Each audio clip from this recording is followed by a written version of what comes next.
감사합니다. 앞뒤로 한번 인사하고 오늘 말씀을 함께 나누도록 하겠습니다. 하나님 당신을 사랑하십니다. 이렇게 인사하겠습니다. 네. 부모들이 자식을 향한 소원이 있을 것입니다. 그 중에 제일 큰 소원은 무엇이겠습니까? 자녀들이 잘 돼가지고 매달 부모님 통장에 많은 돈을 이렇게 꽂아 주는 게 부모님 원하는 게 아니지요.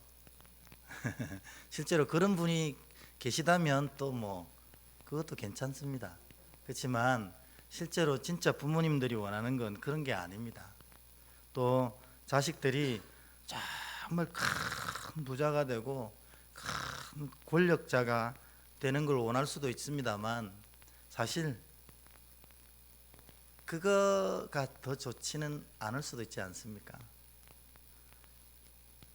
사실 부모들이 자식에게 원하는 거는 부모에게 효도하는 것도 아니고 네가 세상에서 크게 부자가 되고 큰 권력을 갖는 것도 아니고 그냥 자식의 삶이 정말 스스로 생각할 때 행복하다, 이렇게 살면 좋겠다 하는 게 모든 부모들의 자식을 향한 마음 아닙니까? 네. 저는 그렇습니다. 근데 사실 이건 우리 하나님의 마음이기도 할 거라고 믿습니다. 하나님이 자녀들에게 복음 주시고 구원하셔서 천국 백성 되게 하셨는데 이제 천국 백성 되고 나서 야, 너 천국 허락받았으니까 그 값을 해야 되지 않느냐, 하나님이 이러시겠냐는 겁니다. 내가 너를 공짜로 천국 인도했는데 구원했는데 영생 줬는데 너는 나한테 뭘 했니? 이렇게 하시지는 않을 겁니다. 하나님은 우리를 구원하시고도 똑같은 마음이실 거예요. 얘들이 참 행복했으면 좋겠다. 믿으십니까? 안 믿으시나요? 네, 하나님의 마음 그렇습니다. 하나님은 여러분이 진짜 행복해지기를 바라십니다. 이게 하나님의 마음인데 안 믿어지시나 봐요. 미국에 진짜 유명한 영성신학자가 한 명 있습니다. 토마스 머튼이라는 분이 있는데 이분이 운영하는 수도원이 이 트라피스트 수도원이라는 곳이 있습니다. 근데 이 수도원에서는 매년 이 수도원 체험 프로그램을 가집니다.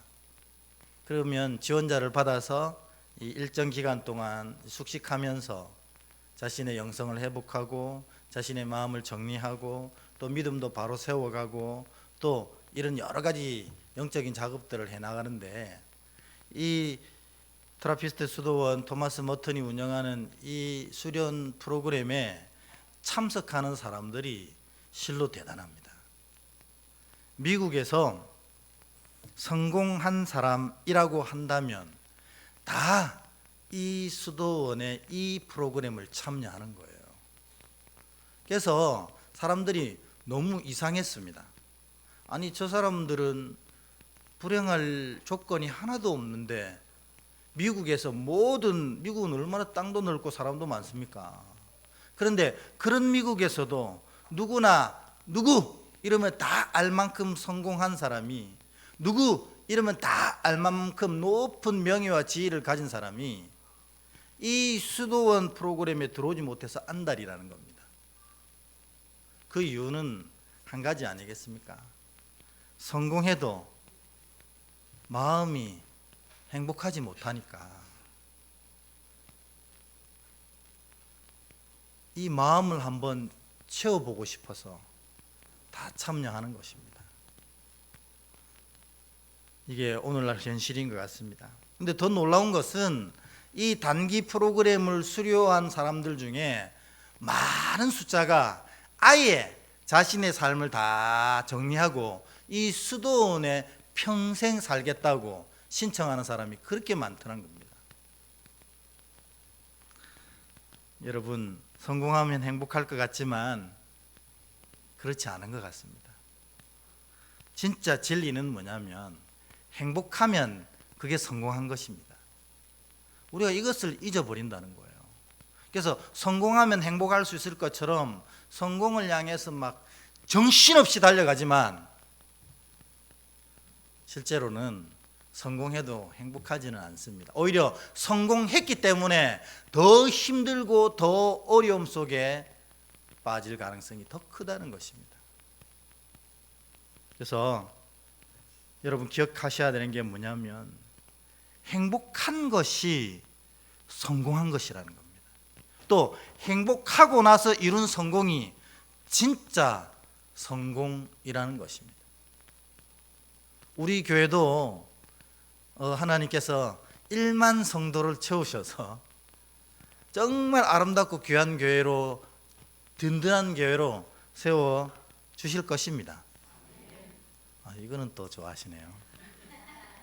근데 그러면 뭐 하겠습니까? 1만 명이 모여서 지지고 볶으면 그것만큼 괴로운 일이 어디 있습니까? 아무 소용없습니다. 행복한 교회가 돼야 1만 명의 성도로 이 지역을 책임지는 아름다운 교회도 될 수 있다는 것입니다. 그 시작과 핵이 누구냐? 여러분들입니다. 여러분들이 이 교회 와서 진짜 행복하게 신앙을 하고 있어야 여러분들 중심으로 점점점 불어나가는 이 믿음의 백성들이 그 행복이 전염되어 가지고 교회 가면 행복하고 교회 가면 감사하고 교회 가면 기쁘고 이렇게 된다는 것입니다. 여러분 진짜로 기억하십시오. 이게 삶이든 믿음이든 가정이든 무엇이든 간에 성공해서 행복해지지는 절대로 않고 행복해야 그 성공이 진짜로 가치가 있다. 그래서 우리의 궁극적인 목표는 행복하기 위해서 애를 쓰는 거라는 겁니다. 영국에서 이 여러 번 조사를 했습니다. 행복 지수라는 게 있거든요. 심리학에 보면 이 행복 지수를 여러 번 조사했는데 할 때마다 1등 하는 사람이 똑같은 사람이었어요. 그게 누구냐면 한 할아버지가 항상 전 영국에서 행복 지수 1등인 겁니다. 그래가지고 기자들이 할아버지한테 가가지고 할아버지 당신의 그 행복의 비결은 뭡니까? 이렇게 물었더니 이 할아버지가 아주 간단하다고 대답합니다. 나는 아침에 눈을 뜨고 일어나면 2가지 길을 봅니다. 이렇게 얘기하는 거예요. 근데 그 2가지 길이 딱 정확하다는 겁니다. 한 가지는 여기로 가면 불행한 길이라는 거예요. 그런데 일로 가면 행복한 길입니다. 그래서 나는 아침에 일어나서 반드시 행복한 길을 선택해서 갑니다. 이렇게 얘기하는 거예요. 여러분 이게 무슨 말일까요? 저도 아침에 일어나면 새벽 기도 때 오늘 일정을 이렇게 정하거든요. 오늘 하나님 이렇게 해야 되는데 이렇게 지켜주시고 저렇게 지켜주시고 하는데 그 일정을 정할 때 예를 들어서 오늘은 내가 진짜 뭐 저 아니라도 오늘은 내가 누구한테 가서 따져야겠다. 도저히 못 견디겠어. 참을 수 없어. 오늘 꼭 뒤집고 말리라. 이렇게 하고 결정했다면 어떻게 했습니까? 그게 불행의 길이잖아요. 뒤집어 봐야 내 마음도 상하고 그도 상하는 거 아닙니까? 근데 내가 이게 불행의 길이라면 행복의 길은 뭐예요? 내가 부족해서 그렇게. 이걸 통해서 내 부족함을 알아야지. 하나님, 내 부족함을 알게 하신 그에게 감사하게 하시고 오늘도 다투기보다는 사랑하며 섬기는 길로 가게 하소서. 이걸 택했다 칩시다. 그럼 이게 행복의 길이라는 거예요. 이렇게 간단한데 우리는 습관적으로 뭘 택하겠어요? 오늘은 뒤집어야지. 나도 입이 있다. 이러면서. 그러니까 여러분 행복의 길은 별게 아닙니다. 이 중요한 인생의 가장 중심된 행복의 길은 항상 나는 알아요. 이 길로 가면 불행해질 거 알고 이 길로 가면 행복해질 거 알아요. 그러면 행복의 길을 택하는 것이 진짜 행복의 비결이라는 것입니다. 제가 우연히 TV를 봤는데 김희선 배우가 뉴퀴즈에 나오더라고요. 여러분 그거 보셨어요? 보셨어요? 네. 말씀과 기도에 전무하느라 못 볼 줄 알았더니 여러분 이 김희선 배우가 이제 시청률 여왕이잖아요. 드라마 시청률이 53%를 넘었던 적이 한 번도 없답니다. 근데 김희선 배우가 나온 드라마가 53%뭐 계속 그 순위였대요. 이게 진짜로 대단한 여자였습니다.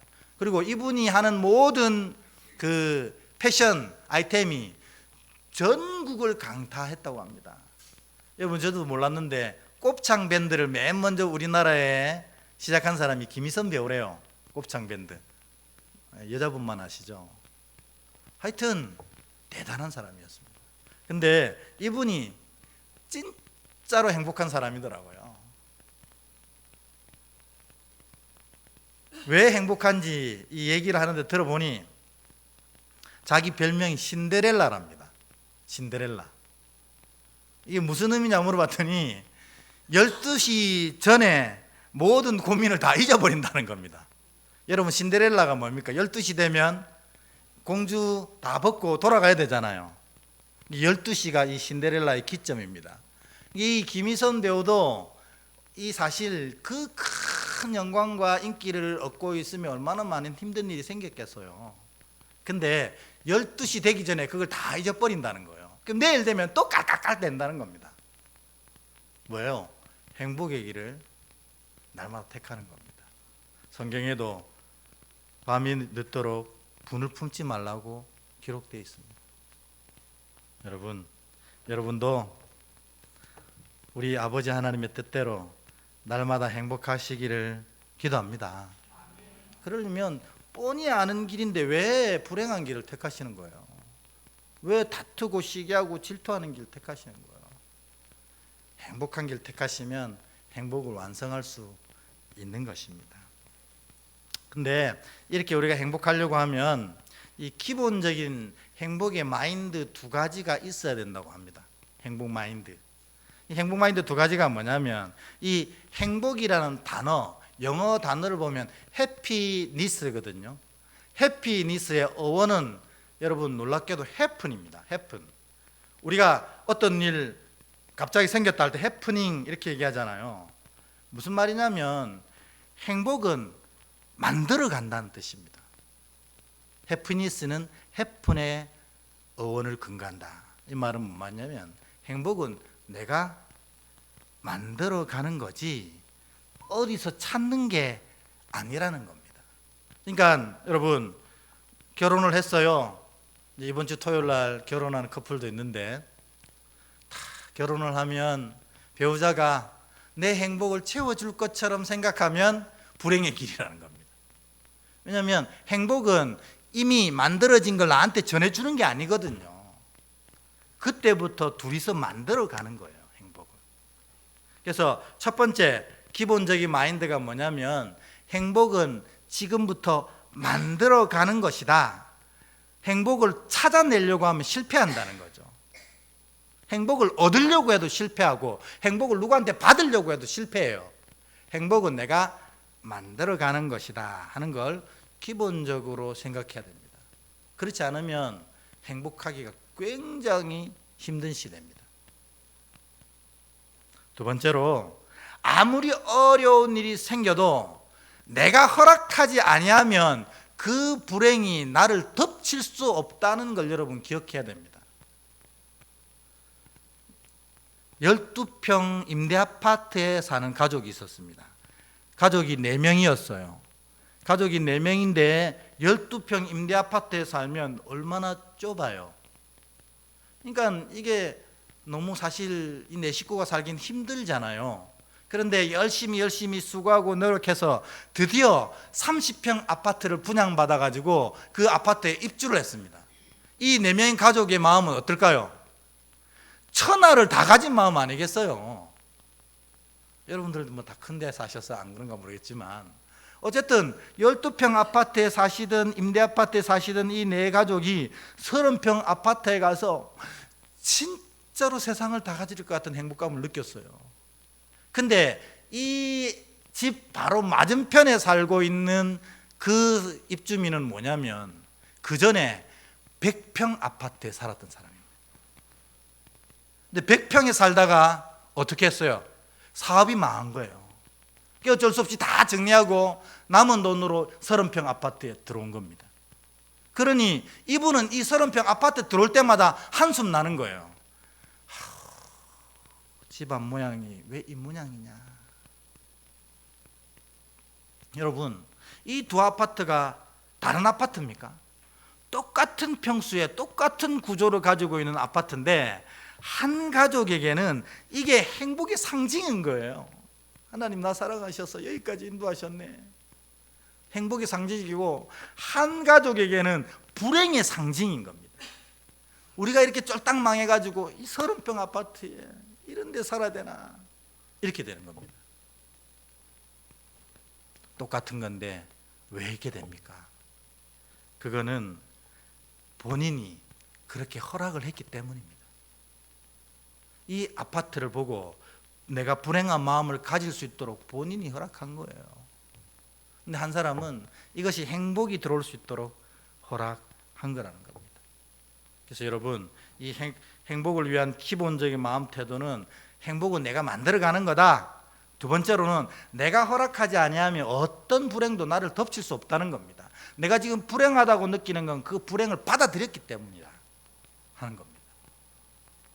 내가 허락하지 아니하면 어떤 불행도 나를 덮칠 수가 없어요. 왜냐하면 나는 그 가운데서 행복의 길로 가기 때문에 어떤 길에 있어도 행복하거든요. 이게 행복을 향한 기본적인 마음의 태도라는 것입니다.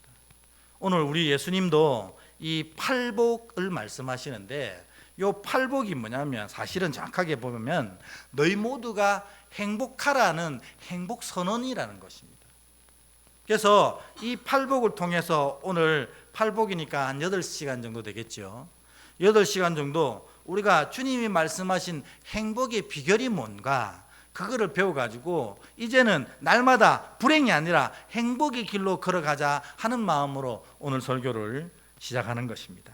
여러분, 오늘 주님이 말씀하신 첫 번째 행복의 비결이 뭐냐? 5장 4절 한번 다시 읽어볼까요? 개정개혁으로 5장 3절 같이 읽습니다. 시작. 심령이 가난한 자는 복이 있나니 천국이 그들의 것이미요. 아멘. 이렇게 얘기하고 나면 조금 덜합니다.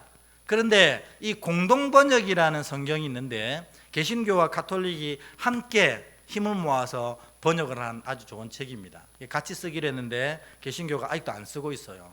그 책에 보면 이 5장 3절을 다음과 같이 기록하고 있어요. 우리 공동번역으로 한번 볼까요? 내가 보내줬잖아요. 그렇죠? 요거 같이 5장 3절 공동번역에 보면 저렇게 돼 있어요. 근데 이 구절이 다 정확하게 표현된 겁니다. 같이 한번 읽어보겠습니다. 시작. 마음이 가난한 사람은 행복하다. 하늘나라가 그들의 것이다. 아멘. 그러니까 뭐냐면 주님이 행복의 비결을 얘기하실 때 마음이 가난한 사람이 행복해진다 이렇게 얘기하는 거예요. 그 행복의 결과와 열매가 뭐냐면 하늘나라 천국이 그들의 것이 된다 이렇게 얘기하는 겁니다. 그러니까 주님이 이 세상을 행복하게 살아가고 우리의 삶을 행복하게 마감하고 마무리 짓는 비결 첫 번째로 마음이 가난해야 된다라고 얘기하시는 거예요. 그래서 오늘은 이 의미가 뭔지를 좀 우리 같이 익혀보려고 하는 겁니다. 여러분, 마음이라는 단어가 뭐냐면 여기 보면 푸뉴마티라고 되어 있거든요. 푸뉴마가 지금 마음으로 번역되어 있어요. 근데 사실 푸뉴마의 정확한 번역은 영입니다. 영.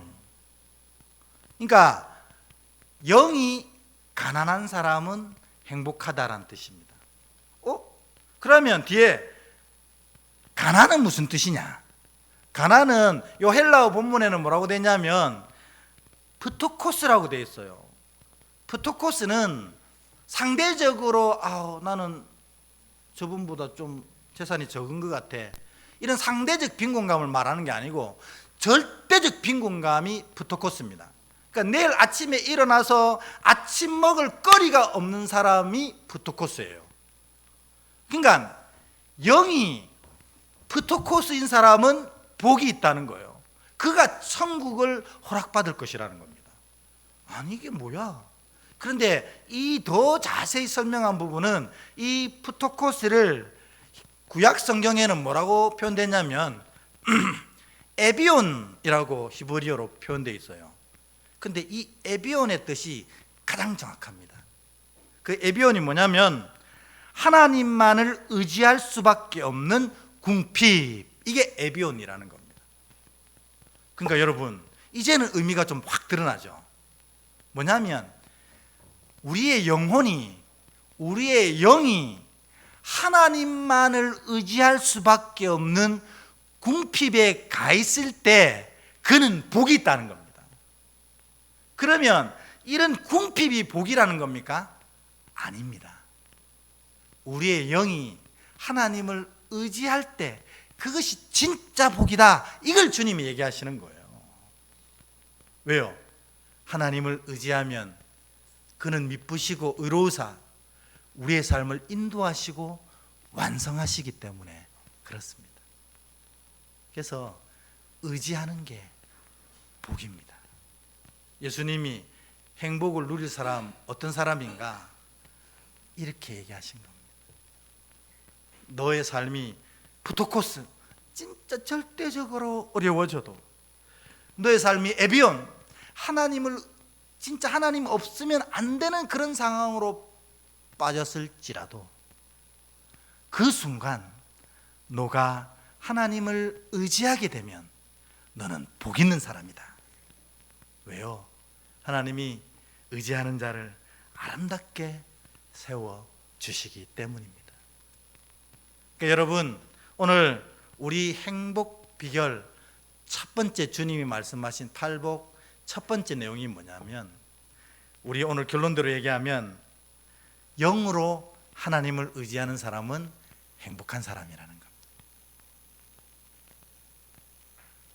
그러니까 순도 100%의 행복은 순도 100%의 의지함에서 나온다는 게 주님의 말씀입니다.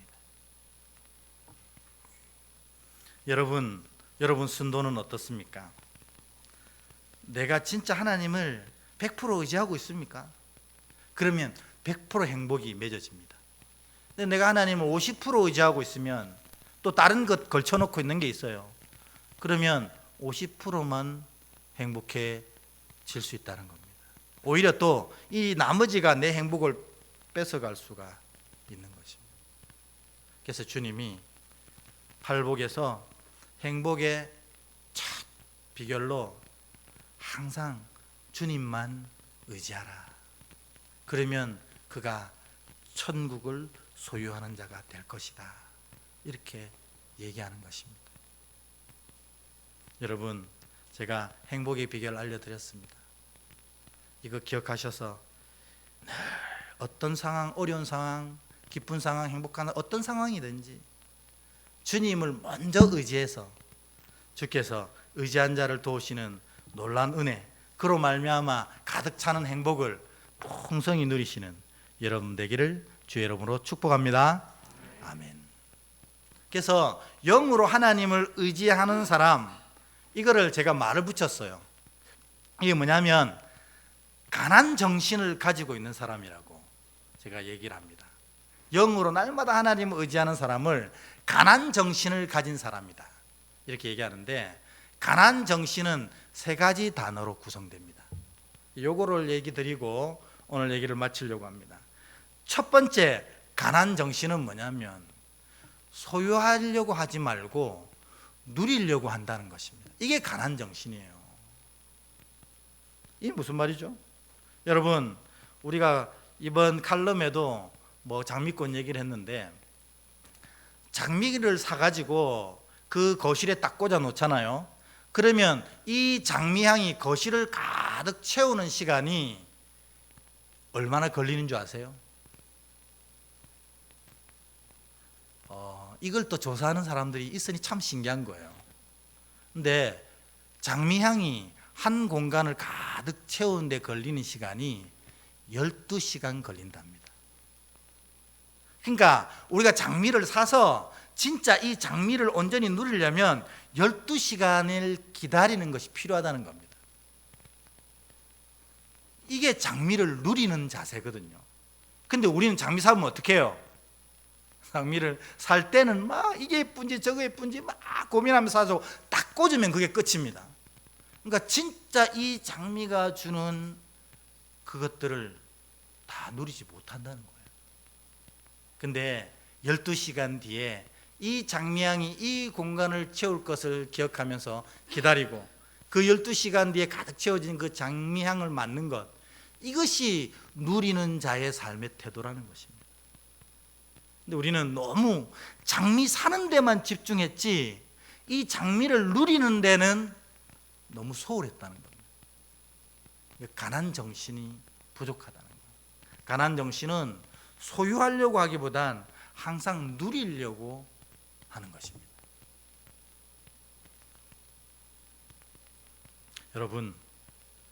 여러분들은 어떤 삶을 사십니까?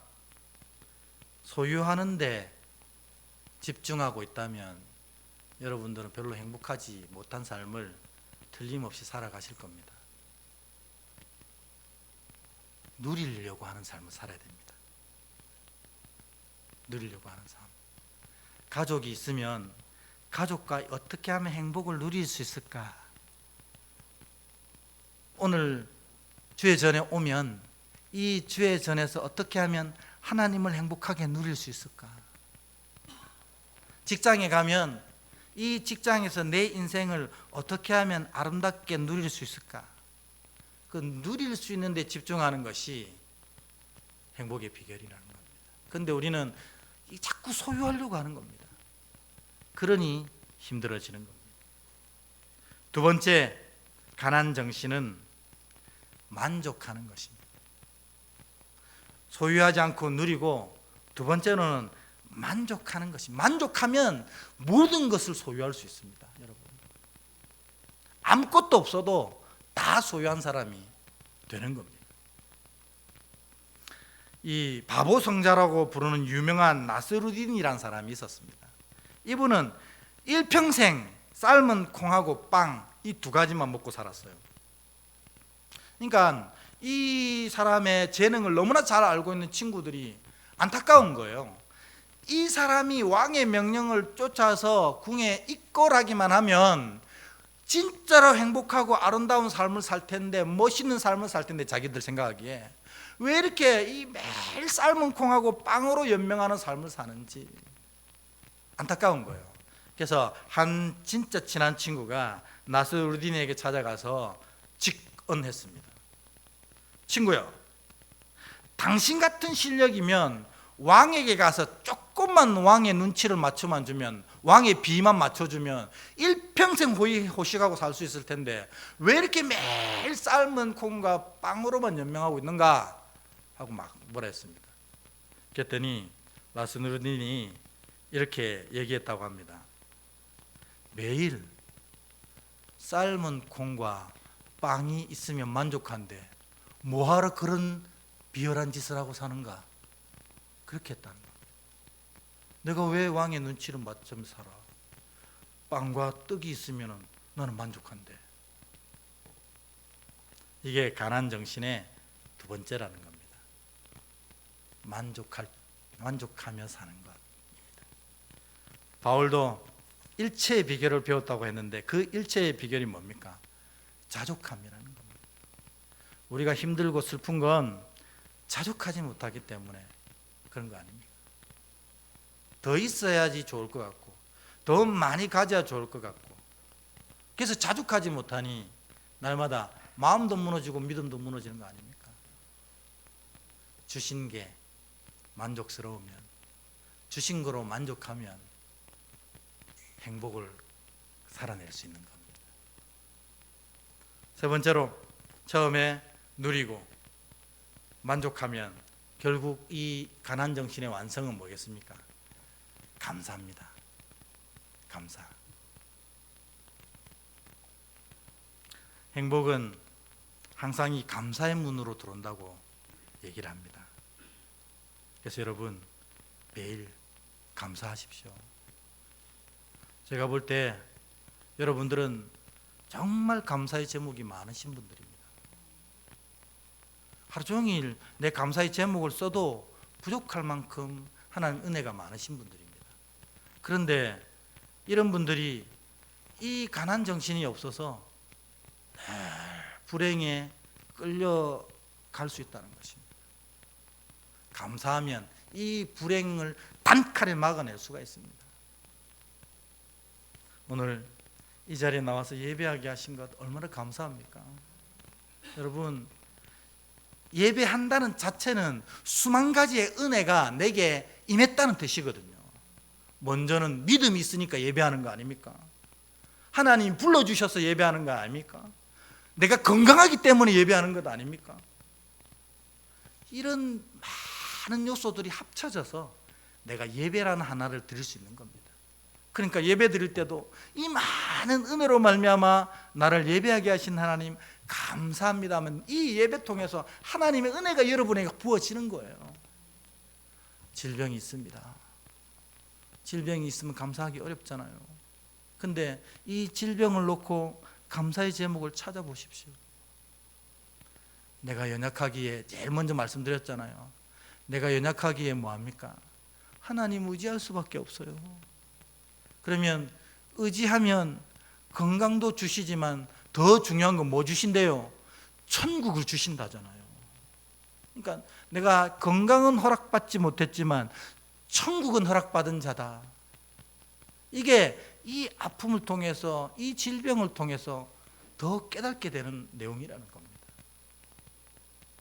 감사는 이처럼 우리의 삶을 행복으로 이끌어가는 가장 큰 힘이요 열쇠인 것입니다. 오늘 말씀을 맺겠습니다. 여러분, 성공하십시오. 그러나 성공해서 행복한 사람은 없습니다. 행복하십시오. 그러면 성공하고, 그러면 성공이 진짜 의미가 있는 것입니다. 그래서 우리의 삶을 행복을 위해 집중하는 삶을 살아야 됩니다. 행복을 선택하는 삶을 살아야 되는 겁니다. 근데 예수님은 뭐라고 합니까? 마음이 가난한 사람은 행복하다 하셨습니다. 천국을 주신다 하셨습니다. 마음이 가난하다는 것은 뭐냐? 늘 하나님만을 의지하는 고백을 하는 자, 그가 행복하다는 것입니다. 천국을 소유할 수 있기 때문입니다. 오늘 세 가지 가난 정신 말씀드렸습니다. 항상 소유하려고 하지 마시고 누리려 하십시오. 가진 것 누리려고. 두 번째로, 가진 것 만족하시면 됩니다. 세 번째로, 가진 것 감사하시면 됩니다. 이거 세 개 해도 짧은 인생에 다른 것 하느라 우리의 행복을 다 놓쳐버릴 때가 너무나 많다는 것입니다. 오늘 누리고 만족하고 감사하는 마음으로 하나님이 주시는 놀라운 행복들을 다 누리는 여러분 되시길 축원합니다. 우리 묵상으로